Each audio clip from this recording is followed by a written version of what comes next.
atomic absorption spectroscopy. Atomic absorption spectroscopy. Absorption মানে হলো শোষণ। পরমাণু তো শক্তি শোষণ করে, তার ফলে এখানে এই যে একটা স্পেকট্রোস্কোপ একটা হলো খুবই অত্যাধুনিক একটা মেশিন, মানে অ্যাটমিক অ্যাবজর্পশন স্পেকট্রোস্কোপি একটা মেশিন, এএএস সংক্ষেপে বলে, একটা মেশিনের নাম। This material has been developed as a part of the Australian School Innovation in Science, Technology and Mathematics project funded by the Australian Government, Department of Education, Science and Training as a part of the Boosting Innovation in Science, Technology and Mathematics Training Program. আমরা এটা দেখি খুবই একটা গুরুত্বপূর্ণ একটা ব্যাপার, খুব high লেভেলের। অ্যাটমিক অ্যাবজর্পশন স্পেকট্রোস্কোপি, এএএস সংক্ষেপে এটাকে বলে। AAS atomic absorption spectroscopy is commonly used for metal analysis. ধাতু মেটাল অ্যানালাইসিস করতে এটা ব্যবহার করা হয়। A solution of a metal compound is spread into a frame and vaporise. এই মেশিনের মধ্যে একটা মেটালের ফ্রেম দিয়ে এর ভ্যাপারটাকে এর মধ্যে স্প্রে করা হয়। বুঝতে পেরেছ? এটা দিয়ে খুব ভালো কোশ্চেন হবে না, আমরা একটু ধারণা একটু থাকা উচিত, ধারণাটা দিয়ে দিই। বলছি খুব হাই লেভেলের ব্যাপার, আমাদের দেশে তো মেশিন নাই, তাই না? The metal atoms observe, metal কি করবে, এই মেটাল অ্যাটমস যেটা ধাতব অ্যাটম, ধাতব পরমাণু অবজার্ভ করবে, কি করবে, light off a specific frequency, একটা নির্দিষ্ট ফ্রিকোয়েন্সির লাইট সে শোষণ করবে। And the amount of light observed is a direct measure of the number of atoms of the metal in the solution. তার যে অ্যাটমের ধাতুর যে তোমার অ্যাটমের যে মেটালের যে একটা অ্যাটমিক নাম্বার আছে, সেই অনুযায়ী সে আলো শোষণ করবে দ্রবণ থেকে।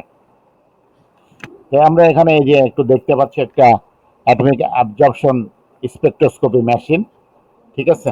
আচ্ছা, ইলেকট্রোম্যাগনেটিক রেডিয়েশন, এই অনুযায়ী সে রেডিয়েশন করবে।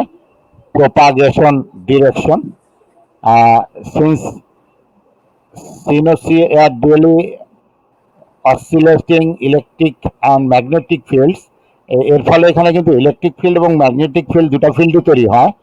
Electric and magnetic fields are orthogonal to each other. এখানে এই যে আমরা দেখতে পাচ্ছি, এই হলো ইলেকট্রিক ফিল্ড চলতেছে এদিকে, আর ম্যাগনেটিক ফিল্ড চলতেছে এইদিকে, ঠিক আছে? Electronic spectroscopy concerns interaction of the electric field with matter. The electromagnetic spectrum, এগুলো আমরা বলছি যে আমাদের ফার্স্ট পেপারের সেকেন্ড চ্যাপ্টারে কিছুটা ছিল। Names of the regions are historical, এই যে নামগুলো হয়েছে আমরা জানি ইলেকট্রোম্যাগনেটিক স্পেকট্রামের নামগুলো, এই যে Balmer series, Lyman series, Paschen series, Brackett series, Pfund series. There is no abrupt or fundamental change in going from the region to the next. Visible light represents only a very small fraction of the electromagnetic spectrum. এই যে ভিজিবলটা আমরা জানি খুবই কম, মাত্র 400 থেকে 800। এটা আসলে proper 380 থেকে 780, গত দিনে আমরা এটা বলেছি। বাকি এদিকে এক্সরে আছে, গামা রে আছে, ইউভি আছে, আইআর আছে, মাইক্রোওয়েভ আছে, এগুলো আমরা কিছুই দেখতে পাই না, আমরা শুধুমাত্র সামান্য একটি জায়গা দেখতে পাই, ঠিক আছে? আচ্ছা, দ্য ভিজিবল স্পেকট্রাম আমরা দেখতে পাই 400 ন্যানোমিটার থেকে বড় ইউভি, আর 400 ন্যানোমিটার বড়, আর 700 থেকে ছোট, এই যেগুলো আমরা দেখতে পাই এটাকে ভিজিবল বলা হচ্ছে, ভিআইএস, ভিজিবল। আর এর থেকে কমগুলো তো ইউভি, 400 থেকে কমগুলো হলো ইউভি, আর 700 থেকে বড় হলো আইআর। এই ভিজিবল স্পেকট্রামের মধ্যে আবার বিভিন্ন ধরনের কালার আছে। ইনফ্রারেড হলো তোমার 700 থেকে বড় হলে, আর 400 থেকে কম হলে তখন হলো ইউভি, আর আমাদের দৃশ্যমানটা হলো 400 থেকে 700 মোটামুটি। The electromagnetic spectrum, remember that we are dealing with light. It is convenient to think of light as particles, photons. আমরা লাইটকে একটা পার্টিকেল হিসাবে প্রোটন হিসাবে চিন্তা করতে পারি। Relationship between energy and frequency is equal to h new, equal to h new. এটা কি এখানে তো নয়? জি স্যার। এটা কি? সেখানে এটাটা হচ্ছে হলো ইলেকট্রোম্যাগনেটিক স্পেকট্রাম স্যার। না, এটা হলো এনার্জি, এনার্জি আর কি। এইচটা হলো ম্যাক্স প্ল্যাঙ্কের Max Planck constant, constant of Max Planck 6.626 into 10⁻³ joule second, আর এটা হলো নিউ। এগুলো আছো তো? এবার জি স্যার। আচ্ছা, এনার্জি অ্যান্ড ফ্রিকোয়েন্সি, এটা আমরা ধারণা দিয়ে আজকে আমরা এই চ্যাপ্টার শেষ করে দেবো। হ্যাঁ, তারপর আমরা ওই যে অর্গানিক কেমিস্ট্রি শুরু করবো আগামী দিন থেকে। আচ্ছা, note that energy and frequency are directly proportional. Energy and frequency are directly proportional. দেখো আমরা এটা দেখালাম, এটা তো ফ্রিকোয়েন্সি, এটা হলো এনার্জি, এটা হলো কনস্ট্যান্ট, এটা তুলে দাও তাহলে প্রপোর্শনাল হয়ে যাবে। তাহলে এই দুটো আমরা দেখতে পাই একদম directly proportional. Consequence, higher frequency relation is more energetic. যত হায়ার ফ্রিকোয়েন্সি হবে তত বেশি শক্তিশালী হবে, তত শক্তি থাকবে বেশি।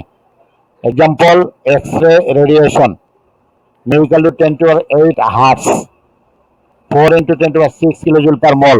আয়ার রেডিয়েশন নিউকাল টু 10⁻13 হার্টস, আরো বেশি শক্তিশালী, 39.9 কিলোজুল পার মোল। আর এইসি তো আমরা বলেছিলাম Max Planck constant, h equal to 6.626 into 10⁻34 joule second. মুখস্থ রাখতে হবে এটা, এটা মুখস্থ আছে? জি স্যার, এটা মুখস্থ। আচ্ছা, তনয় মুখস্থ করবা। হ্যাঁ, জি স্যার। আচ্ছা, energy and wavelength, given that frequency and wavelength are related, এই যে এটা হলো wavelength lambda equal to c by nu. এগুলো মুখস্থ রাখতে হবে। আমরা ওই যে ফার্স্ট পেপারে সেকেন্ড চ্যাপ্টারেও দেখেছি। Energy and wavelength are inversely proportional, consequence longer wavelength radiation is less energetic. Example, gamma ray radiation, gamma equal to 10⁻8 11 meter, 1.2 into 10⁻7 kilojoule per mole. Orange light হলো lambda equal to 600 nanometer, 199.4 kilojoule per mole. আর H equal to, মানে এটা হলো শক্তি কিন্তু, হ্যাঁ, আর এটা তরঙ্গ দৈর্ঘ্য। আর সেই তরঙ্গ দৈর্ঘ্য ফ্রিকোয়েন্সি শক্তি সম্পর্কযুক্ত, তাই না? জি স্যার। এনার্জিটা ফ্রিকোয়েন্সির সাথে ডাইরেক্টলি প্রফেশনাল, মানে যত তোমার ফ্রিকোয়েন্সি বড় তত তরঙ্গ দৈর্ঘ্য মানে এর সাথে সম্পর্কযুক্ত। মানে যত তরঙ্গ দৈর্ঘ্য আর ফ্রিকোয়েন্সি ডাইরেক্ট, এই সিগাল টু এটা মানটা বললাম। সি তো আমরা জানি 2.99, মানে এটাকে আমরা 3 বলি, 3 ইন্টু 10⁸ মিটার পার সেকেন্ড। এখন এটা হলো 2.998 ইন্টু 10⁸ মিটার পার সেকেন্ড। এটা হলো গতি, c speed of light. Absorption of light, when a molecule absorbs a photon, the energy of the molecule increases. When a molecule absorbs, যদি কোনো অণু কি করে, ফোটন অ্যাবজর্ব করে, শোষণ করে, the energy of the molecule increase, তখন মলিকুলের energy কি হবে, ইনক্রিজ করবে, বৃদ্ধি করবে। গ্রাউন্ড স্টেটে আছে, একদম সাধারণ অবস্থায় আছে, ভিত্তি অবস্থায়, নর্মাল অবস্থায়, নর্মাল স্টেটে। ফোটনের কারণে কি হলো, এটা এক্সাইটেড হয়ে গেল, এক্সাইটেড স্টেট। একটা মানুষ সাধারণ অবস্থায় আছে, যখন কোনো কারণে উত্তেজিত হয় তখন কি হয়, মানে শক্তি সঞ্চয় করে, তখন কি উত্তেজিত হয়। The microwave radiation stimulates rotations. Infrared radiation stimulates vibration. UV visible radiation stimulates electronic transition. X-ray break chemical bonds and ionize molecules. আচ্ছা, absorption of light, when light is absorbed by a sample, কোনো sample মানে কোনো নমুনা, লাইটের নমুনা যখন কোনো আলো তোমার শক্তি শোষণ করে, দ্য রেডিয়েন্ট পাওয়ার কি, energy per unit time per unit area of the beam of light decreases. The energy absorbed may stimulate rotation, vibration, or electronic transition depending on the wavelength of the incident light. The energy absorbed শক্তি যদি শোষণ করে এর সাথে কি কি সম্পর্ক আছে? Stimulate rotation হবে, ভাইব্রেশন হবে, এক একটা আলো তরঙ্গদৈর্ঘ্য শোষণ করার জন্য এক একটা, তাহলে সবগুলো মিলে আমরা বলছি রোটেশন, ঘূর্ণন হবে, ভাইব্রেশন হবে, কম্পন হবে, ইলেকট্রনিক ট্রানজিশন হবে, ঠিক আছে, একটা রূপান্তর হবে, ইলেকট্রনিক রূপান্তর, depending of the wavelength of the incident light, ঠিক আছে, লাইটের উপর নির্ভর করে এই জিনিসগুলো হবে। Atomic absorption spectroscopy uses absorption of light to measure the concentration of gas phase atoms. Achha, since samples are usually liquids or solid, the analyte atoms must be vaporized in a flame or graphite furnace. আচ্ছা, absorption and emission, দেখো এখানে কি হলো, ground state, এটা absorption হলো, absorption হওয়ার পর তোমার এখানে লাফ দিয়ে চলে গেল ইলেকট্রন, এক্সাইটেড স্টেটে গেল, তারপর যদি আবার শক্তি ছেড়ে যায়, ইমিশন, শক্তি ছেড়ে যায়, তাহলে আবার এখান থেকে এখানে ফিরে আসলো, গ্রাউন্ড স্টেটে ফিরে আসলো, এই তো ঘটনা। এটাকে আমরা একবারে দেখাচ্ছি মাল্টিপল ট্রানজিশন। এইখানে গ্রাউন্ড স্টেট থেকে তোমার এনার্জি অ্যাবজর্ব করে এক্সাইটেড স্টেটে গেল, আবার কিছুক্ষণ থাকার পর অতিরিক্ত এনার্জি, এক্সট্রা এনার্জি রিলিজ করে আবার গ্রাউন্ড স্টেটে ফিরে আসলো, এটাকে আমরা বলছি মাল্টিপল ট্রানজিশন। বুঝতে পেরেছ? Yes, sir. আচ্ছা, অ্যাবজর্পশন অ্যান্ড ইমিশন, আমরা যখন এখানে দেখছি গ্রাউন্ড স্টেট, অ্যাবজর্পশন হলো তখন এখানে লাফ দিয়ে উপরের স্তরে চলে গেল, উপরের হায়ার লেভেলে চলে গেল এক্সাইটেড স্টেটে, ঠিক আছে, তখন তো কিছু এরকম লেন্থ, ওয়েভ লেন্থ, তরঙ্গদৈর্ঘ্য পাওয়া যাবে, কিছু ফ্রিকোয়েন্সিতে পাওয়া যাবে, তাই না? আচ্ছা, তারপরে কি হলো, ইমিশন হলো। তা আমরা দেখবো যে এখানে দেখো এক্সাইটেড স্টেটে যাওয়ার সময় এখানে কিছু, কিন্তু আমরা দেখলাম ইমিশন হওয়ার সময় বেশি হয়ে গেল, যখন এখানে মানে ওয়েভ লেন্থ বেড়ে গেল বা ফ্রিকোয়েন্সি তাহলে বেড়ে গেল। Atomic absorption, when atoms absorb light, যখন কোনো পরমাণু শক্তি শোষণ করে, the incoming energy excites and electron to a higher energy level. Electron কোথায় যায়?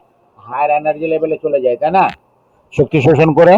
আমরা ওই যে পরমাণুর atom model of Bohr, Bohr atom মডেলে এগুলো পড়েছি। Electronic transition are usually observed in the visible আর ultraviolet regions of the electromagnetic spectrum. মানে কি হচ্ছে, ইলেকট্রনিক ট্রানজিশন, ইলেকট্রনটা তখন ট্রানজিশন হচ্ছে, রূপান্তর হচ্ছে, আর ইউজুয়ালি অবজার্ভড আমরা দেখতে পাই ইন দ্য ভিজিবল, দৃশ্যমান, or ultraviolet UV regions of the electromagnetic spectrum. তখন এই যে স্পেকট্রাম তৈরি করে বর্ণালী, তড়িৎ, তড়িৎ ম্যাগনেটিক, তড়িৎ চুম্বকীয় বর্ণালী তৈরি করে, ঠিক আছে? জি Yes, sir. sir. Atomic absorption spectrum. An absorption spectrum is the absorption of light as a function of wavelength. An absorption spectrum, আমরা যে বলছি স্পেকট্রাম হচ্ছে শোষণ বর্ণালী, শোষণ স্পেকট্রাম মানে বর্ণালী, অ্যাবজর্পশন মানে শোষণ, শোষণ বর্ণালী is the absorption of light, লাইটের absorption as a function of wavelength. আসলে ওয়েভলেংথের ফাংশনের কারণেই এই জিনিসগুলো হচ্ছে। The spectrum of an atom depends on its energy level structure. এই স্পেকট্রামটা নির্ভর করে কিসের উপরে? অ্যাটমের এনার্জি লেভেল স্ট্রাকচারের উপরে। যত বেশি উপরের এনার্জি লেভেলে যাবে তত ভিন্ন রকম হবে, শক্তিশালী হবে। Absorption spectra are useful for identifying species. আমরা এই অ্যাবজর্পশন স্পেকট্রা মানে স্পেকট্রামের প্লুরাল হয়েছে। স্পেকট্রাম হলো সিঙ্গুলার নাম্বার আর এর প্লুরাল নাম্বার হলো স্পেকট্রা। বুঝতে পেরেছ? Yes, sir. জি স্যার। এই যে স্পেকট্রাম দেখো, এই যে দেখাচ্ছি স্পেকট্রাম আর স্পেকট্রা, এটা সিঙ্গুলার আর এটা হলো প্লুরাল। আমরা অনেক ক্ষেত্রে এস যোগ করে যেমন প্লুরাল করি, তেমনি এটার প্লুরাল এরকম spectra. Are useful for identifying species, আমরা এটা কিন্তু অনেক কিছু আইডেন্টিফাই করতে ইউজ করি। যদি বলছো এই ধরনের মেশিন আমাদের তো নাই। অ্যাটমিক অ্যাবজর্পশন বা ইমিশন, ফ্লুরোসেন্স স্পেকট্রোস্কোপি, ফ্লুরোসেন্স যেগুলো আলো তৈরি করে, আলোর মাধ্যমে ডিটেক্ট করা হয় অনেক কিছু, ঠিক আছে, যেমন নকল টাকা বলো বা নকল পাসপোর্ট বলো, আচ্ছা, এখানে আমরা দেখতে পাচ্ছি একটা ফ্লেম, এই যে ফ্লেম, এটা দেখো, এটা ফ্লেম। ফ্লেম বুঝো তো না? শিখা, জি স্যার। ফ্লেম, আগুনের শিখা, আগুনের ফ্লেম, ফ্লেম অফ ফায়ার। এই যে অ্যাটম ইন ফ্লেম, এটা একটা ফ্লেম। এখানে দেখাচ্ছে অ্যাটম। দেখো, হলো ক্যাথোড ল্যাম্প, এখানে একটা হলো ক্যাথোড ল্যাম্প আছে, লেজার, এরকম মনোক্রোমোমিটার, ডিটেক্টর, এটা একটা অ্যাটমিক ইমিশন সিগন্যাল, এটা এই ডিটেক্টরে সিগন্যালটা দিবে। Monochromator detector, atomic observation signal, monochromator detector, atomic fluorescence signal. তো এখানে আসলে কাজটা কি? কাজটা হলো, যখন আমরা এই ফ্লেম দিলাম, ফ্লেমের কারণে এনার্জি পেয়ে গেল, এনার্জি পেয়ে কি হলো, অ্যাটমিক ইমিশন ট্রানজিশন হলো, গ্রাউন্ড স্টেট থেকে এক্সাইটেড স্টেটে চলে গেল, জি স্যার। অ্যাটমিক অ্যাবজর্পশন ট্রানজিশন এই যাচ্ছে।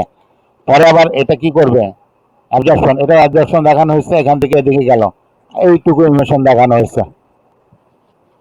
বুঝতে পেরেছো?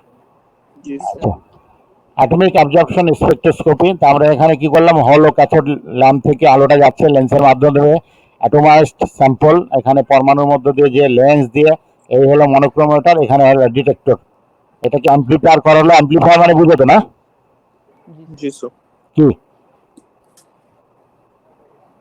অ্যাম্প্লিফায়ার মানে কি? ফিজিক্সে পড়ছে এটা? স্যার এমপ্লিফিকেশন করা স্যার। অ্যাম্প্লিফায়ারের কাজ কি?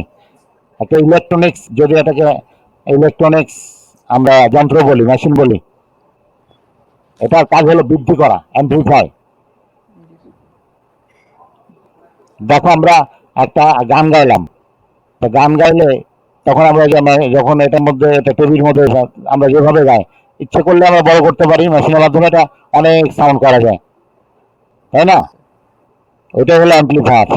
ডিটেক্টরকে আমরা বড় করলাম, ইনক্রিজ করলাম, করে রিড আউট করলাম, এখানে পড়লাম, বড় করা। হ্যাঁ, বুঝতে পেরেছ ইদরা? জি স্যার।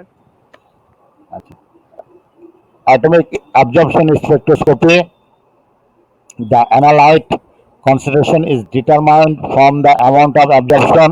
যে হলো কাঠের ল্যাম্প থেকে আমরা এখানে ছেড়ে দিলাম, মনে করো ফ্লেম হলো এই যে আমাদের অ্যানালাইট স্যাম্পল বিকারে আছে, এখান থেকে ফুয়েল দেওয়া হচ্ছে, এয়ার দেওয়া হচ্ছে, বাতাস দেওয়া হচ্ছে, এখানে ফ্লেম হয়ে মনোক্রোমোটারে গেল, মনোক্রোম থেকে ডিটেক্টর গেল, ডিটেক্টর অ্যাম্প্লিফায়ার, এখানে রিড আউট ডিভাইস। আমরা এখানে রেকর্ডটা করব, পড়বো, রিড করব। এটা একটা পুরো মেশিনের একটা কাজ বর্ণনা করা হচ্ছে। সেই মেশিনটা হলো এএএস, অ্যাটমিক অ্যাবজর্পশন স্পেকট্রোস্কোপি মেশিন। জি আচ্ছা, emission lamp produces light frequencies unique to the element under investigation. When focused through the flame, these frequencies are readily absorbed by the test element. The excited atoms are unstable. Energy is emitted in all direction. যেটা unstable atom, excited অবস্থায় unstable থাকে, তখন সে energy কি করবে, emit করবে, ছেড়ে দিবে, নির্গত করবে, যে কোনো ডিরেকশনে, অল ডিরেকশনে, সব ডিরেকশনে, সব দিকেই।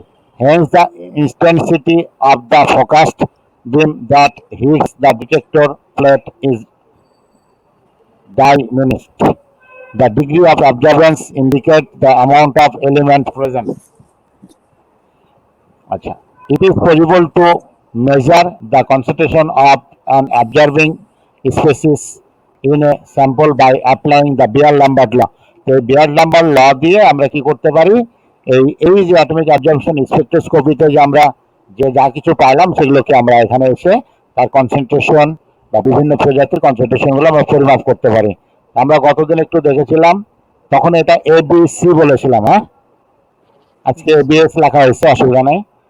এটা হলো অবজারভেন্স, বিতে হলো পথ লেন্থ, আর এস হলো স্ট্রেংথ, কনসেন্ট্রেশন।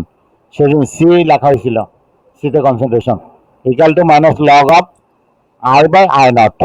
ঠিক আছে, আই নটটা হলো যে এখানে যে কনসেন্ট্রেশন প্রবেশ করছে এটা, আর আই হলো আউট। এই পথ লেন্থটা বি, এই যে পথ লেন্থটা বি, এতে হলো অবজারভেন্স। ঠিক আছে, গতদিন একটু আলোচনা হয়েছিল, মনে আছে? জি স্যার। সেদিন আমরা এবিএস না বলে বলেছিলাম ABC, absorbance, path length, concentration. আজকে এজ বলা হয়েছে, অসুবিধা নেই। অ্যাবজর্বেন্স, পাথ লেন্থ আর strength equal to minus log by, যে এখানে সেদিন ছিল আই নট বাই আই, আমরা কি করলাম আজকে একটা মাইনাস নিয়ে এটা উল্টাই দিলাম।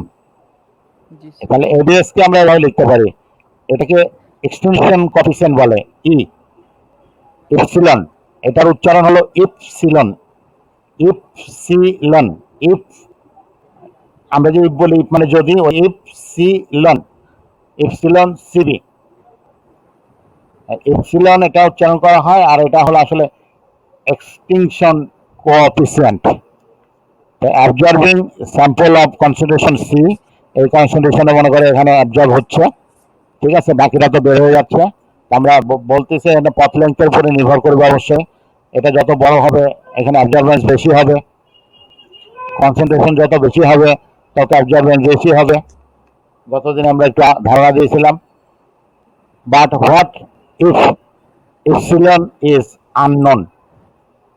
Concentration measurement can be made from a working curve after calibrating the instrument with standard of known concentration.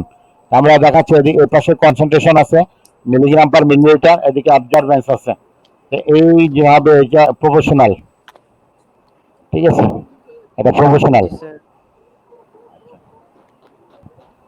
AAS calibration curve, AAS atomic absorption spectroscopy. The instrument is calibrated before use by testing the absorbance with solution of known concentration. তুমি যখন ব্যবহার শুরু করবা, ইনস্ট্রুমেন্টের ব্যবহার শুরু করবা, তার আগে এটাকে ক্যালিব্রেট করতে হবে, ক্রমাঙ্কিত করতে হবে, জেনে নিতে হবে, তাই না? তুমি যখন ফুটবল খেলা শুরু করবা তখন ফুটবল মাঠের একটা মাপ থাকবে না? ক্রিকেট খেললে ক্রিকেটের মাপ থাকবে না? প্রত্যেকটা ভলিবল খেললে তার একটা মাপ থাকবে স্ট্যান্ডার্ড। তুমি যদি ব্যাডমিন্টন খেলো তার একটা মাপ থাকবে, তেমনি ওই মেশিনটা ব্যবহার করার সময় তার একটা মাপ থাকবে, ইনস্ট্রুমেন্টের একটা মাপ থাকবে, যে কি হলে কি হবে concentration. Consider that you wanted to test the sodium content of bottled water, ঠিক আছে। The following data was collected using solution of sodium chloride of known concentration. Sodium ক্লোরাইডের নন কনসেন্ট্রেশন থেকে আমরা এই ডাটাগুলো পাইলাম। Concentration ppm, parts per million. Absorbance, ঠিক আছে, 2 ppm, এর জন্য অ্যাবজর্বেন্স হলো 0.18, 4 0.38, বাড়ছে কিনা দেখো, 6, কনসেন্ট্রেশন যত বাড়বে অ্যাবজর্বেন্স তত বাড়বে, 6 0.52, 8 0.76, এটা তো প্রপোর্শনাল, প্রপোর্শনাল, ঠিক আছে, সমানুপাতিক।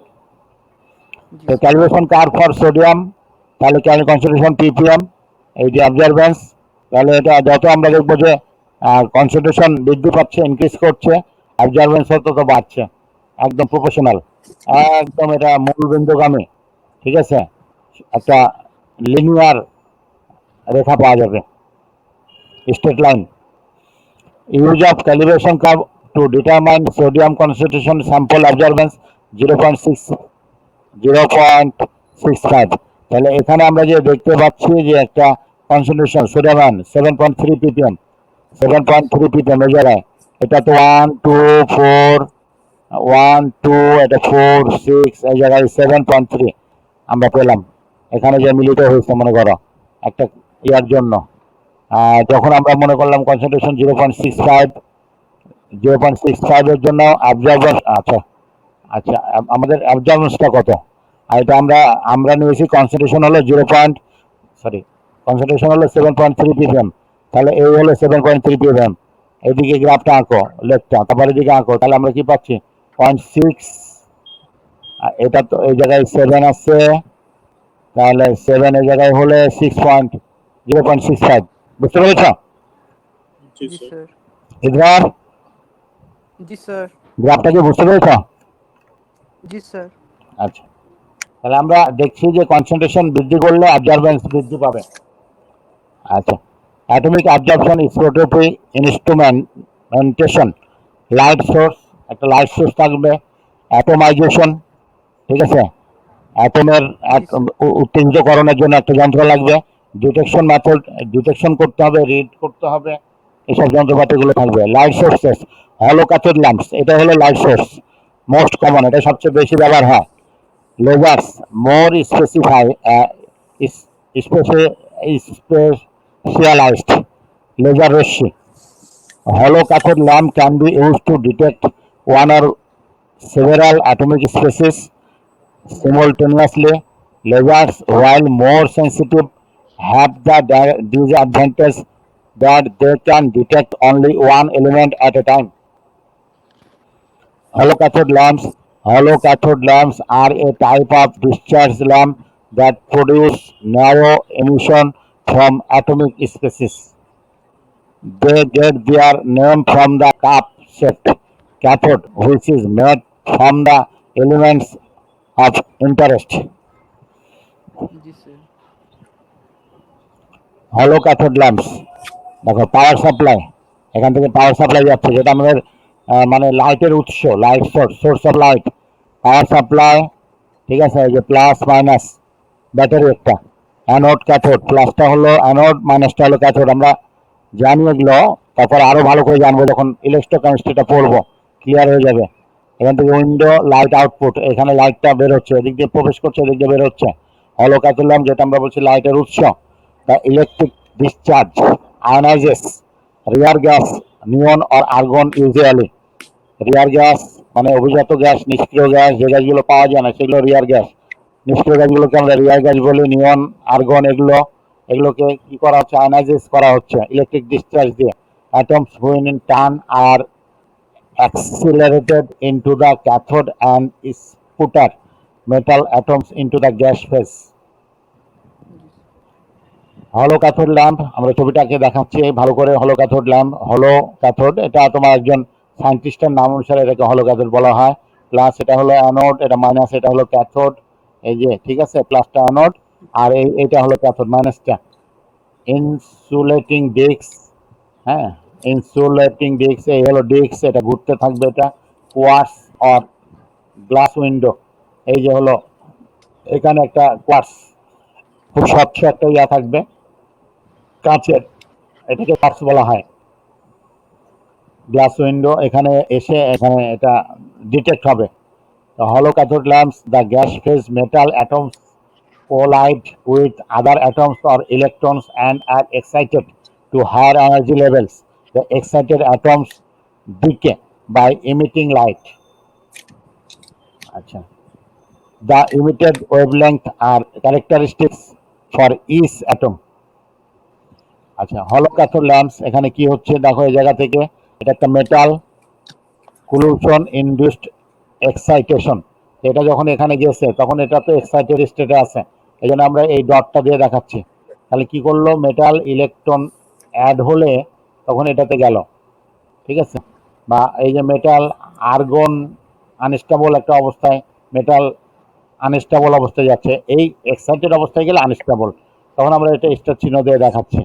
আর স্পন্টেনিয়াস ইমিশন, এখান থেকে আবার শক্তি ছেড়ে দিয়ে এখানে ফিরে আসতেছে, স্বতঃস্ফূর্ত হবে, এটা হবে, এটা আমরা জোর করে করবো আর এটা স্বতঃস্ফূর্ত ভাবে হবে, তখন এরকম ফ্রিকোয়েন্সি তৈরি করবে, ওয়েভ লেন্থ বের হবে, শক্তি বের হবে। এই যে মেটাল আয়ন, এই যে আনস্টেবল মেটাল তখন কি করবে, স্টেবল মেটালে পরিণত হবে এবং এইচ নিউ এটা নির্গত করবে, এমিশন করবে, শক্তি ছেড়ে দিবে, ইকাল টু এইচ নিউ, ঠিক আছে, এইচ নিউ এটা হলো শক্তি। বুঝতে পেরেছ? जी सर।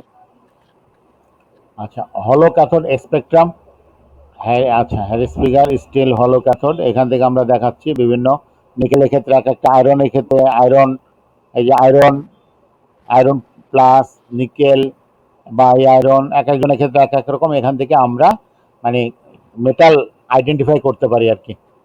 অ্যাটোমাইজেশন, অ্যাটমিক অ্যাবজর্পশন, এটা আরেকটা অংশের নাম। এই অ্যাটমিক অ্যাবজর্পশন স্পেকট্রোস্কোপের একটা অংশের নাম হলো অ্যাটোমাইজেশন। Atomic absorption spectroscopy AAS requires that the analyte atoms be in the gas phase. Vaporization is usually performed by.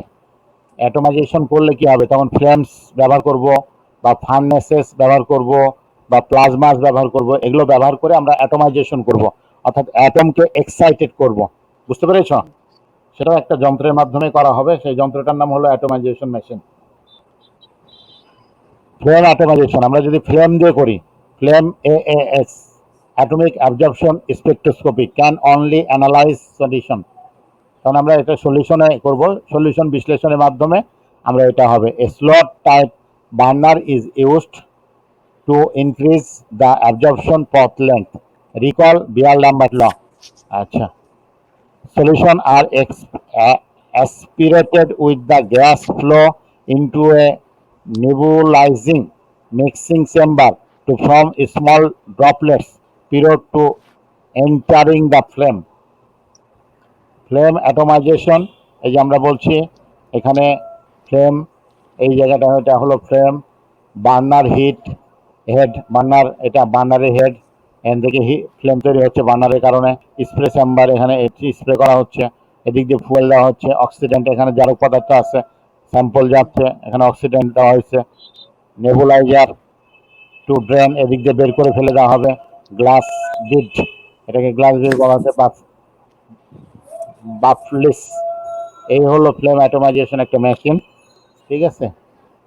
G The sir. flame atomization, degree of atomization is temperature dependent. Vary flame temperature by fuel or oxidant mixture. Fuel দেখো, আমরা acetylene দিলাম বা অ্যাসিটাইলিন বা অ্যাসিটাইলিন, hydrogen hydrogen বা Cyanogen বিভিন্ন দিলাম, oxidant দিলাম, ধরো এখানে এয়ার বা nitrous oxide, oxygen, air, oxygen oxygen, তখন আমরা টেম্পারেচার রাখবো এরকম ক্যালভিনে।